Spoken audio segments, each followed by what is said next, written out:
doesn't super make sense because he exploded us at the end of chapter 4.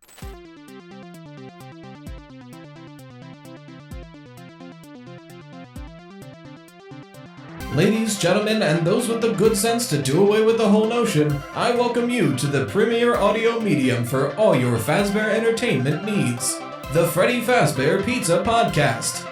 Note, FFPP is not responsible for any loss of appetite, disinterest, dismemberment, or other legally classified statuses. So strap in and enjoy. Hello, everybody. Welcome back to the Freddy Fazbear Pizza Podcast. I'm your host with the toast, Rytos, here to talk about Five Nights at Freddy's like we always do. And if I did my job correctly, this podcast should be going out the day before Poppy Playtime Chapter 5. I'm excited for it. I know a lot of you guys are excited for it. And I figured today is kind of a good day to just talk about Poppy Playtime. Look, we usually talk about Five Nights at Freddy's, but we got a new game tomorrow. I'm going to be playing it on the channel. I'll be live on Twitch and YouTube. Granted, I'm live on Twitch at Monday, Wednesday, Friday, Saturday, 9 p.m. EST on Rytos YT over on Twitch every single week. So if you've been missing out on those, you should be watching them. Mondays, we do kind of whatever. Wednesdays is usually a single-player game. Fridays, usually some sort of indie horror. Saturdays, typically collab with some amazing people. Dapper Mr. Tom, Dan Seibert, Aria, Honey Bunny, my wife, Miss Aramia. So y'all should be watching those. They're fun streams. Regardless, tomorrow when Poppy Playtime Chapter 5 comes out, the second it comes out, I will be playing it live on that Twitch channel and this YouTube channel. The live should already be created, so go and hit the notification bell for that. We will play through the entire thing in one sitting, and if we have time, we'll look through it. Regardless, Friday, we'll look through it even more and go out of bounds a bit, stuff like that. But I'm excited for the game. It looks very, very good. I don't know if you've caught up with all the trailers and stuff. If you haven't, a great refresher, not to keep self-advertising here, but over on Rytoost, I've just posted all my reactions, which were done on Twitch, to the most recent Poppy Playtime Chapter 5 videos in one compilation. So you can see the 3 most recent VHS videos and the gameplay trailer right away. So if you want to go watch that, I'll put the video in the card here if I remember, but it'll be in the description if I forgot. But yeah, so Poppy Playtime Chapter 5, they've been marketing this super, super well. Everything looks good. The gameplay trailer in particular was huge because, sure, it showed gameplay. The thing that was most impressive was the character animation we saw in the Chapter 5 gameplay trailer. The character animation is insane. It is so high quality, way higher quality than pretty much anything we've seen in the indie horror space. It is really, really impressive how expressive the characters seem to be for Chapter 5. Again, the game's not out yet, but judging from the trailer, the shots in the trailer are genuinely like movie quality, I think, of just like the way the characters are speaking to you and the way their bodies move when they speak to you. It's crazy. And of course, we're getting the reveal for the prototype, which is something that's been building since Chapter 2. You know, something that's been in the background since technically Chapter 1 if you go off the VHS tapes. You know, we've been getting this slow burn for the prototype. First, it was just a hand. There was a hand and an arm. Then in Chapter 4, we got the legs, the silhouette of the legs. And then, you know, we got the first teaser trailer for Chapter 5, which showed... I'm forgetting her name. I want to say Luna Lovebraid. Something like that. It showed her. And then the next teaser trailer, which showed the Doctor in his, like, down the hallway form. And he's, like, all posed up, and it looks really cool. Which was also interesting because in that, you know, we see a little reflection of a bit of a hat situation. Well, we talked about that previously. We talked about that earlier. The big reveals were in later videos, like the VHS, one of them, and in the most recent gameplay trailer, where we see like more of this leg situation. We hear the voice, we see the hands moving around.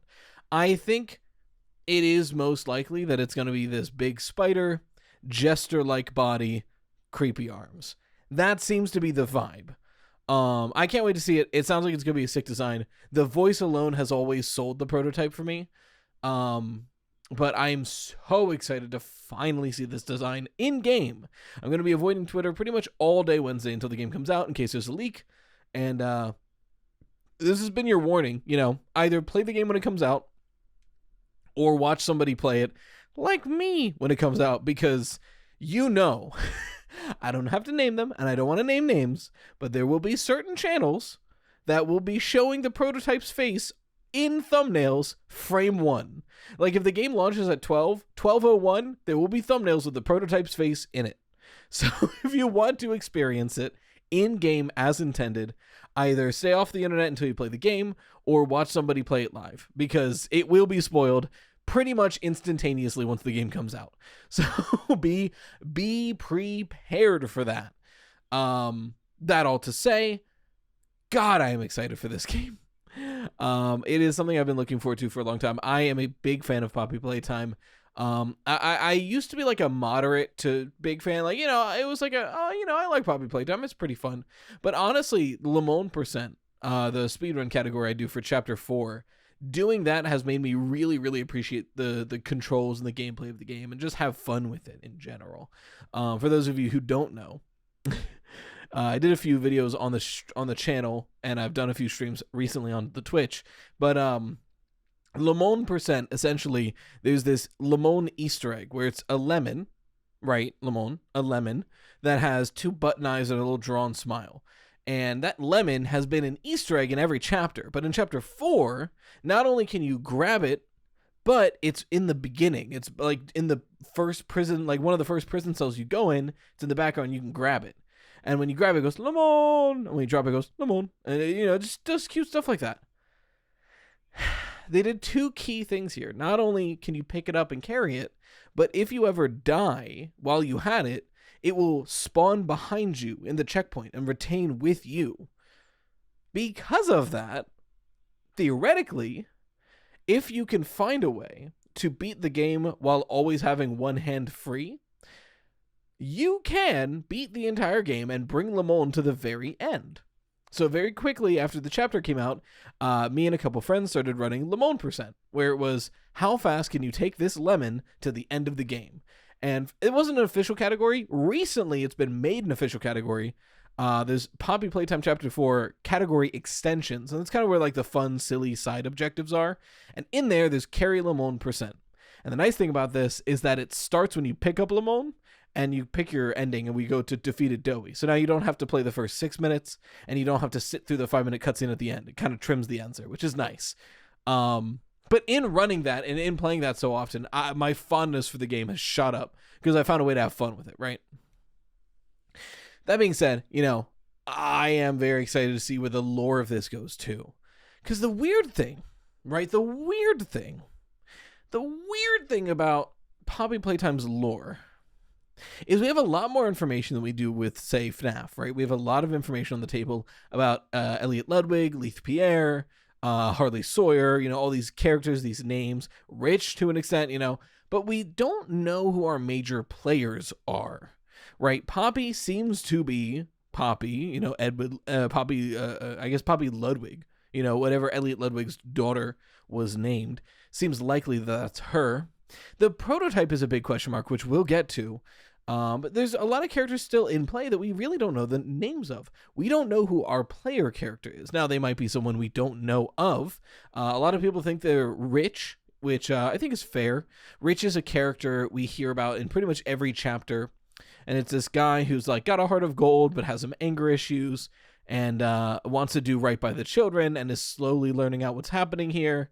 And, that guy being the player who he survives the hour of joy, escapes, and then feels bad and comes back to rectify that mistake. I think that's fair. That makes sense for Rich's character. Some people also think Rich is the prototype, which, we'll get to the prototype, but I think that's fair too, for reasons we'll get to. But the player character is really interesting.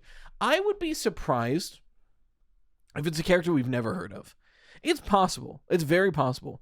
But Dr. Harley Sawyer makes a big point in that we are incredibly impressive, yet he never had met us. He has that moment where he's like, I'm surprised that the factory had someone of your caliber and never noticed. How funny," or something like that. It's like, okay, so like you knew we worked here, but we weren't high up enough to know you, which is interesting. But clearly, I think it's very clear to me that the player knows something, right? Because like they are going deeper and deeper into this facility, and as far as we're aware, nothing is phasing the player yet. They just keep going down. So like it seems like we know more than we're letting on. But at the same time, you know, like I like the idea that we're the fifth executive, but I don't think that's likely either. For those of you who don't know, in the slides in chapter 2, there's slides for the executives, and one of them, the letters are broken off of the sign, and we never get to know that executive's name. So, you know, us being that fifth executive does track, is possible. But at the same time, the question then becomes, why doesn't Harley Sawyer know who we are?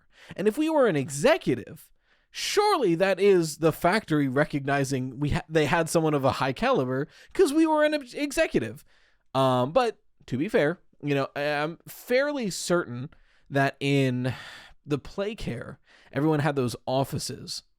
And there wasn't one for the fifth executive, as far as I'm aware, unless I missed something along the way. There's a lot of ARG stuff that I have not been super up to date with. So maybe the fifth executive, us, was just the surface level, and the you know, didn't recognize they had someone of a high caliber meant we weren't allowed in the lower facilities. It's possible, you know, it's possible. But again, that seems like, it seems like we should know more about our player at this point. But speaking of people who is it? The prototype is huge, right? So the prototype, the main villain here, I think there's really two prevailing theories, and neither of them seem like definite, but I definitely lean one way over the other of the two prevailing theories. I think the two prevailing theories of the prototype is that it's either Elliot Ludwig or Rich. I could really see either one, right? Because for the thing about the prototype that makes either one of these possible is that the prototype does seem to care about the children. If the prototype was just like, I'm pissed that I've been made and I will kill anyone who gets in my way, it could be anybody.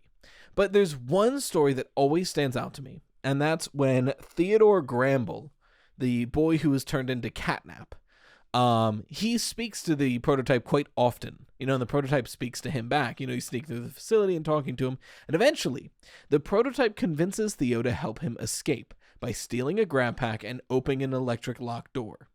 But when he does this, Theo gets horribly electrocuted and would die if he did not get medical service pretty quickly. At this point, the prototype could have escaped, but instead, the prototype chooses to help Theodore and in turn get himself caught. You know, like, I'm fairly certain this isn't like directly stated, but it was something along the lines of like, we know that the prototype was talking to Theo, and then, you know, we know that Theo is weirdly loyal to the prototype. And then there's the like, Theo is found horribly electrocuted with the prototype, essentially. And they capture the prototype because of that, but Theodore's life is saved because they turn him into Catnap before he dies. So like, and that's why Catnap like worships the prototype, because the prototype essentially saved him. It got him in danger in the first place. But again, there's that moment where it's like, if the prototype is willing to give up his freedom to save a single child, at the core of the prototype is a self-righteous morality. Whether or not, now again, I'm not saying the prototype is a good guy. The prototype seems pretty fucked. But it's similar to William Afton, right? It's the idea that this horrible villain at their core has a self-rationalized moral. Like, at the core of the prototype, there's a reason they are doing what they're doing, and they think the reason is good. Which, you know, leads me to think the big plan of the prototype is trying to figure out how to undo the experiments done at the hands of Playtime. The big plan of the prototype, can we turn toys back into humans? Because we know the prototype is trying to do something. We get the one tape between the prototype and the doctor where The prototype is like, you need to figure this out. And the doctor's like, I'm trying. It took a team of scientists decades and they couldn't figure it out. I'm one dude with limited resources. And the prototype's like, do it now. And he's like, I'm trying. So the prototype wants to do something. And it's the same thing that the scientists were trying to do before the Hour of Joy. And it's like, you rationalize, what could that have been? And throughout the entire series, pretty much every scientist that worked on the Bigger Bodies Initiative and all of this like toy life manipulation kept saying, the cost is great. What we're doing is horrible to do, but it's good to do it because of what it could solve. Like the whole thing was like, everything we're doing is worth it because of the end goal. So when you think about what could the end goal be, immortality, right? I think the end goal pretty much has to be a way to infinitely extend human life. So what does that look like? And I think that means, we figured out how to turn a human being into a toy that doesn't age. It needs to eat and drink, but it doesn't age. Can we turn them back into a human and keep those properties? And the thing that I think is important is that I think the prototype and Poppy are the only two successful experiments who don't need to eat or drink. Throughout the entire game, there's this theme that, like, the toys are starving. Doey literally says, like, they're starving us, which means they need to eat. And, maybe they're eating rats. That's why the fairer ones seem to eat each other. But Poppy was in a case for an unknown amount of time. It seems like maybe like a decade plus. Because Doey's like, where have you been? And we find her in a case. She's like, you open my case. If Poppy was in that glass case the entire time, she would have not been able to eat or drink. Does this mean Poppy does not need to eat or drink? And if so, the prototype has that one line that sticks out to me in the ending monologue of chapter 4, where it's, it's always been about you and me, what we are. That's something that can't be erased. And the prototype is bringing up, like, specifically, like, I and you are different than any other toy in this facility. And we know the only thing that seems to set Poppy apart is she doesn't need to eat or drink. So if both of them don't need to eat or drink, then theoretically, that might have been the goal, is can we turn people into toys that do not need to eat, drink, sleep, anything? They can just live as a toy forever. It could be that, and it could also be, can we figure out how to turn them back into human? But it honestly could just end there. The part of it might just be, can we turn a human into a living toy that has full autonomy, a good body, doesn't need to eat, drink, or sleep? Because that is also immortality. In a way, that is also immortality. Can we take a person and make them into this creature that kind of looks like a person and has no needs, will never get sick, will never die? That's immortality, And again, that keeps coming back to, this is what the scientists were trying to do. This is the goal at the end of the tunnel. Every darkness they did along the way was worth it for that end goal. It's possible. It's possible. I think it's also to turn them back into human, because I think that's why the prototype is leading us down here. Or the other theory is maybe it needs to be done on an adult, and that's why the prototype is leading us down here. Because there's another point here, that the prototype seems wholly uninterested in killing the player. So far, anyway. Every time we've faced a boss in this game, we are at the very end of it left momentarily pretty much defenseless, and the prototype shows up and does nothing about it. It simply collects the boss's body and fucks off. Like, the only time it seems to have ever tried to kill us is the end of chapter 4. Now, I, for a while, was thinking that that's because the prototype wants the player to get down to the lab. But I've since changed my tune a little bit, especially with the trailer that we just got, because the prototype seems obsessed with recapturing Poppy and putting her back in her case. So I wonder if it was less about killing the player and more about knowing that the player is the only thing that can get Poppy down there safely. So I wonder if the prototype figured it out. I wonder if the prototype did finally figure out the solution to turn a toy back into a human or to make a toy like them. And now they need Poppy back down here, which is why they send the letter. Because I still think the letter is sent by the prototype. They need to get Poppy back into the labs. And, Poppy's not getting past Huggy Wuggy. Poppy's not getting past, Mommy Longlegs captured her. Now, Mommy Longlegs is smart. So there's a chance that the prototype could have talked it out with her.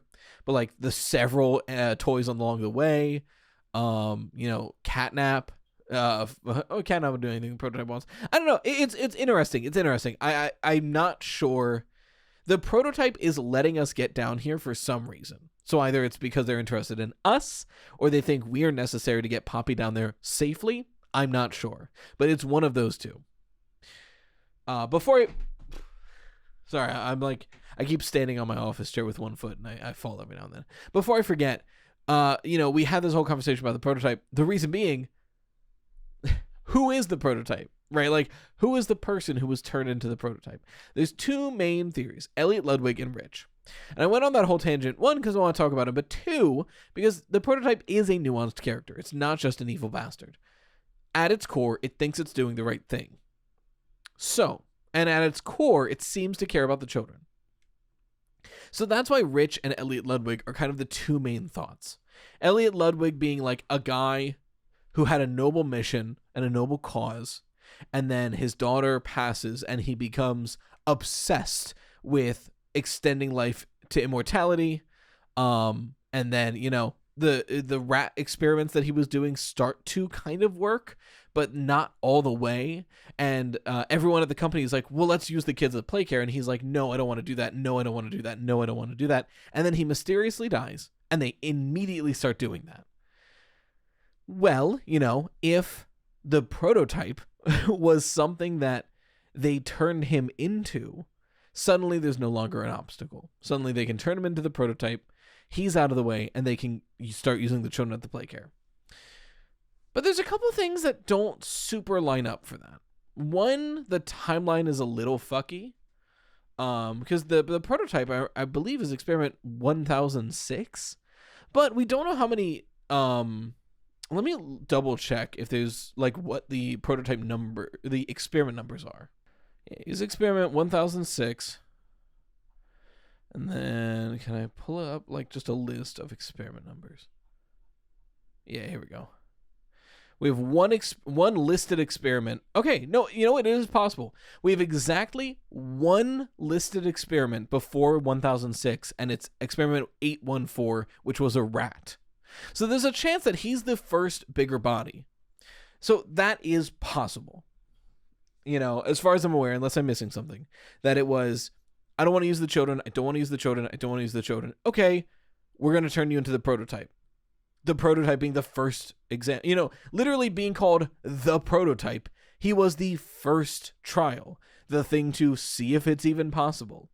And then once he is, removed from the picture because of that, they can start experimenting on the children at the play care. That's option number one. Option number two is Rich. The thing about Rich is, again, he's got a heart. He's been in every chapter in some way with the, either the audio logs or the notes or something like that. And because of that, he seems very important. And he's this character who seems to have a heart of gold, some anger issues, and he's working his way up through the company. He started very low.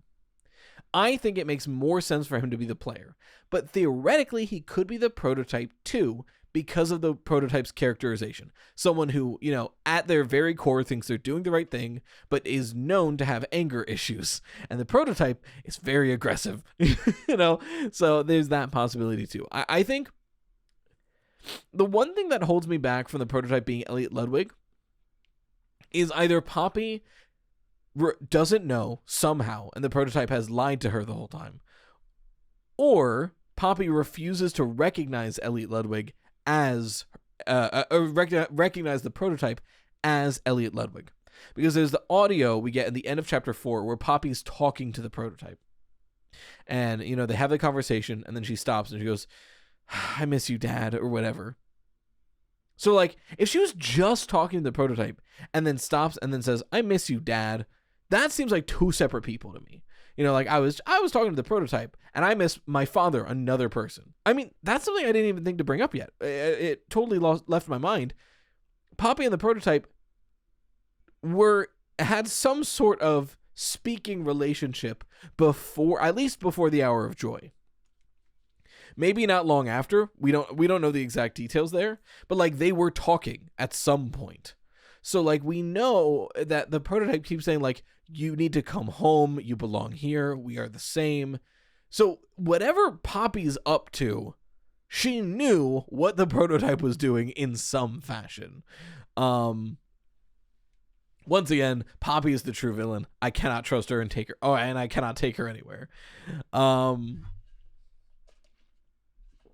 As far as what we're going to see in the chapter, we've seen a lot. I still think the true ending for this game is we all die. I think it ends in a FNAF 6. Because we get that line in chapter 4 where Poppy's like, the children are still down there. They're in a sleep. They're being in a cryostasis. They're being kept safe and kept preserved for some reason. I just don't think that's true. I refuse to believe that there's a laboratory of living cryogenically frozen kids down there that we're going to save. Because even if they were down there, if we're going to entertain the fact that they're down there and just fine, how are we going to get an orphanage full of children all the way back up the facility? This entire facility has crumbled around us the entire way down. We have made nothing but collapsed caverns on the way to this laboratory. What are we going to walk in single file holding hands on the way back up? That doesn't make any sense. Unless there is a Willy Wonka-ass glass elevator at the very bottom that shoots us to the top, and they could have used that the whole time and we didn't bring it up, there is no way we get back up. So that aside, I also think the kids are dead. I think the big reveal of the chapter is that the kids that Poppy keeps saying are down there have long since died. And I think the prototype was using them to try to figure out this whole immortality thing. And he ran out of them. And that's why he needs us. I think the reason why the prototype was letting us live as long as we did was to use us to finish this experiment. Doesn't super make sense because he exploded us at the end of chapter 4. It just didn't work. But regardless, the idea that we need one more body, get this guy. I could see that. I could see running out of children to use, essentially. It's well, I need some kind of resource, so get another human down here. I could see it. And furthermore, I don't think we can save any of the toys. I think the things that have been done to them, and it's over. So I agree with Poppy in one sense, and that is the real way we fix this is burn it all down, explode it all. Now, I don't agree with her because she was and we'll escape with the children. It's no. The toys got to stay here. Because let's be super, super real. I wrote a monologue and performed it on my voice acting channel, Riley Barone VA, years ago when the chapter 3 came out, I think, where it was the concept of now this was when I thought the prototype wanted to burn it all down and Poppy didn't, but turns out Poppy does. But it was the idea that the toys here, they have no good ending. If we cannot undo what has been done to them, and I don't think we can, the toys have no good ending. They either stay in Playtime Co., which is a hellscape filled with cannibals and corpses, or they leave Playtime Co. and go to a world of people that don't understand what they are and will experiment on them until the rest of their days. And that's not a good ending. That is not a good ending. That is another bad ending for these creatures. So there's really no good way out of this for them. So the only good ending is to put them out of their misery. And we have a facility full of thousands to tens to maybe hundreds of thousands of people that were turned into toys. It's crazy how many there are. So the only good ending here is to just blow it all sky high, burn it all down, have everyone die, and that includes our player character. I don't think we get out of this either. I think, this is our journey of atonement that ends with our divine punishment of us also dying here. So I truly think the ending of this game, the good ending of this game, is we get down to the bottom, there's a way to explode the entire facility, and we do it. And we die, Poppy dies, the prototype dies, Kissy Missy, everyone is put out of their misery, and the memory of Playtime Co. is buried forever. There are still some mysteries that remain, and we have some questions I will get to. There are still some mysteries that remain, though. The one that is so present in my mind is what's up with the remains at Elliot Ludwig's house? So after Elliot Ludwig died, there was they found a duffel bag of like the body parts of a dead boy. What's that about? That was like a weird footnote of chapter 3 that never got touched on again. Is that Ollie? It's such a weird footnote that they have basically highlighted in chapter 3. Like they showcase it in a way that like sticks out in your mind. It's like a whole section dedicated to learning about this. It's not like if it was the thing about the ARG is there's a lot of details and there's a lot of world building that gets left to the wayside. If you're not paying attention to the ARG, but none of it's necessary, right? It fleshes out the world. You learn more about like with this like theater incident, and like Dr. Harley Sawyer was someone they kept an eye on for a while before they invited, like stuff like that. But like, this one, the dead body found at Elliot Ludwig's house after he died. This story, it's not buried in an ARG. It's not in a note. It's not in an optional VHS. It's not only directly told to the player, but in an area where all you can do is walk forward. So like you basically, it's rubbed in your face. They found a dead body at Elliot Ludwig's house after his death. And we have no reason why. And it's weird too, because the whole thing about Elliot Ludwig was like, he's a genuine guy who just wants to help kids. And then there's this thrown in the mix. It's like, okay, well, are they trying to tarnish his rep? That doesn't make a lot of sense, because like his reputation is the company's reputation, so that doesn't make sense. It was Elliot Ludwig secretly experimenting on the kids. I guess it's possible, but like, why were there remains at his house then? Why is that not at the facility? It's such a weird thing that gets specified so directly. So it's just it's a weird thing that I hope we get an answer for. Because I do think this is the last chapter, so anything that doesn't get answered here never will be. And sure, they probably want to leave some mysteries open-ended so we can theorize upon them, but that's a mystery I think we need some more information on. But, all this to say, let's go over some questions. I'm really excited for it. I grabbed some Poppy questions. Let's get into it. Our first question comes from Ryan Heathay. While watching Poppy Playtime unfold While watching Poppy Playtime unfold over the years, I noticed a pattern more than once. The villain of a chapter is only hinted at in the trailers, and not before, except for the prototype. I fully understand, even in FNAF, with successful ideas, creative scope expands. If the series hadn't been so successful, we might not have seen characters like the Doctor. My question is this. If they were to, after Chapter 5 and the end of the game, package it all together in one release, would they go back and add details to Chapters 1, 2, and 3? Things like set dressing, hints about toys introduced in later chapters, even something simple like adding more posters in early areas. How would you handle it? Good question, Ryan. It is an interesting question because you're right. Like, the thing about Poppy Playtime is the main antagonist or like main person of each chapter isn't revealed until that chapter comes around. So like we don't get any design hints toward them until we see them in game. And for the most part, they do a decent job of explaining that. It's the idea of like, as the facility grew over the years, things got buried deeper and deeper, and they tried to hide things, in a way, so part of this gets hidden. But there's stuff that doesn't really make sense. Like, the smiling critters seem to have been a big hit. Surely they'd be in the gift shop at the top. it's wild that the we just kind of accept that, like, well, the Smiling Critters weren't planned yet, but like surely their posters would be all over the place up top. But you're right to say, like, if they were to go back and add details to chapters 1, 2, and 3 for things like this, what would they add? Could they add it? I think if I had the control here and I was able to release Poppy Playtime, the full story or whatever, and it's all 5 chapters in one package, I think it makes a lot of sense, replace a lot of the earlier posters and toys with Smiling Critters, with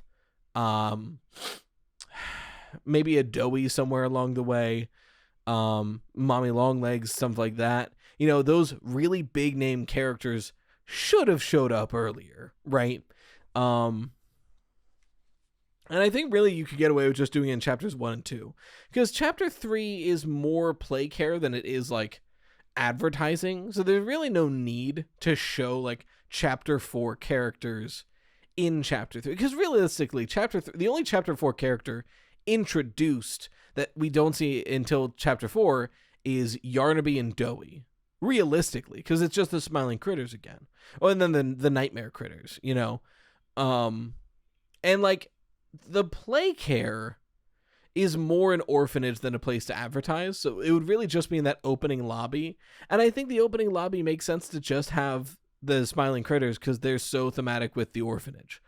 But like in chapters 1 and 2 for sure, Doughy should show up, Yarnaby should show up, and they should have their posters somewhere, a cardboard cutout somewhere. That just makes sense, But yeah, I think the explanation is just that, these toys didn't sell very well, so they're not as advertised. And the ones that are advertised in chapter 1 are the ones that sold the best. But I think it would be nice to see them as toys early on, and then you get to see them as the monsters they are later in. But thank you for your question, Ryan. Our next one comes from Connie, they. So, the prototype for Poppy Playtime reminds me so much of Other Mother from Coraline. From the hands looking like the Other Mother's true form to the spider-like illusions, even the prototype's legs resemble Other Mother's true form. Let me know what you think about this quite interestingly whimsical thing I've pointed out. It's an interesting thing you've made, because the thing about the Other Mother... Now, I'm not super well versed in the lore of Coraline. I love the movie. I've watched the movie plenty of times. I've never read the book. I know the story of Coraline, but I'm not going to sit here and pretend like I know like what the Other Mother is, like a demon, a representation of her inner demons, a ghost, a spirit. Like, I'm not going to sit here and be like, I know exactly what she is.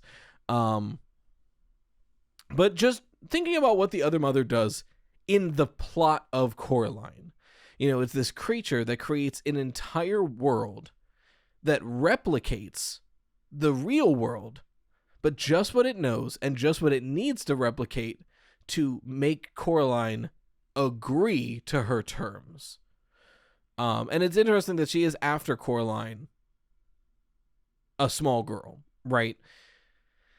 Probably just a coincidence, but if there is any inspiration being taken here for the prototype, you can see the threads, you can connect the dots. The idea of the prototype, the house we see at the end of chapter 1 does just give Coraline, right? Like this fake house that's been recreated to look like a real house, and within it a little girl is trapped. That's Coraline, right? So the idea of like a creature that kind of resembles the Other Mother, kind of doing what the Other Mother does, I see it. It's an interesting point out there. Is it like definitely purposeful? Is it definitely like something they did? But it's fun to point out, and there are connections to be made, and I think that's worthwhile. So thank you for your question. And our last one from Martin, they, them. Ever since chapter 3, I've had the strong suspicion that the player character has some special connection with the kid that was used in creating Huggy Wuggy. Huggy features prominently in both of chapter 3 hallucination sequences, and it would make sense for the face of the franchise to have an elevated story importance. Not extremely brushed up on all Poppy trivia, so maybe we have some information that renders my theory moot, but I would appreciate hearing your 2 cents on it. Thanks in advance. It's interesting you bring this up, Because there is one tape that does come to mind when thinking about if Huggy Wuggy has bigger story relevance. And that's the one that Huggy Wuggy escapes in. Because essentially, Huggy breaks out of the facility at some point and sprints off into the woods, killing a couple people on the way. And they do eventually reclaim it. But they reclaim it because all that it did was sprint to a suburban house that we have no information of and stand outside that suburban house. And then eventually they tranquilize it and carry it back. So the thinking there is whoever Huggy Wuggy was lived there or has family that lives there. And all Huggy was trying to do was go home. Now, this would be before the Hour of Joy, so our player would have already been working at the facility. Because I have a feeling the player didn't stop working at the facility until up to the Hour of Joy. You know, that way they're connected to what's going on. But it is interesting. I don't know if it's our kid was turned into Huggy. That'd be pretty depressing.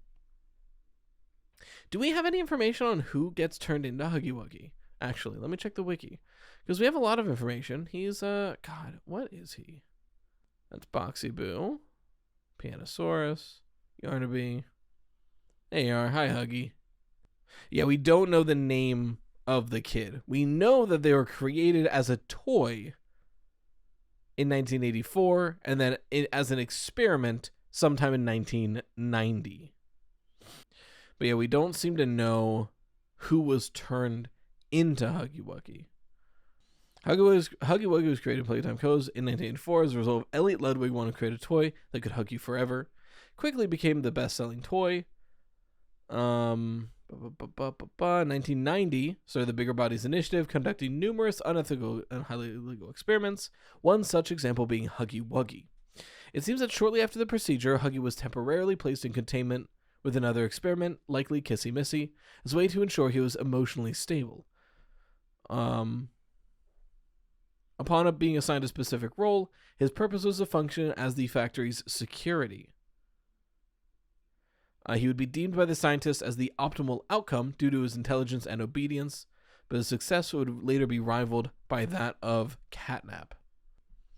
He managed to escape in 1992, and they eventually found him motionlessly standing in front of a suburban house just before being captured and brought back. So yeah, that's all we know. We don't know who was made into Huggy Wuggy. But because, it's such an iconic character, the idea of Huggy being more important to the story, I think makes sense. Especially because he's being brought back for Chapter 5.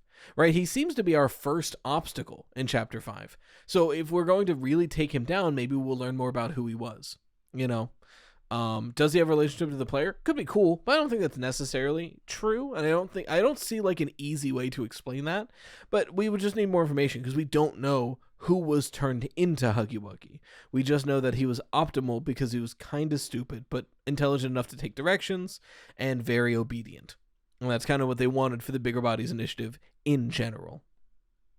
But no, you're right to point out that we might learn more about Huggy Wuggy and the person inside of it. Hopefully this chapter, because again, I do think this is the last chapter. But thank you for your question. Again, if you want your questions sent on the podcast, it's Freddy Fazbear Pizza Podcast at gmail.com. It's in the description to copy and paste because it's a pain to type out. But I think that's a podcast. I am so goddamn excited for Poppy Playtime Chapter 5. Again, a final reminder, the live video should be able to be, the live video like template should be live right now. So go and hit notify. Be there. We'll be live on YouTube and Twitch. The second the game comes out, we'll play through it all the way through. I'm excited. You're excited. I can't wait for it. But until next time, as always, you've been watching the Freddy Fazbear Pizza Podcast, where the pizza abilities are endless. And to enjoy future patronage, bye-bye for now.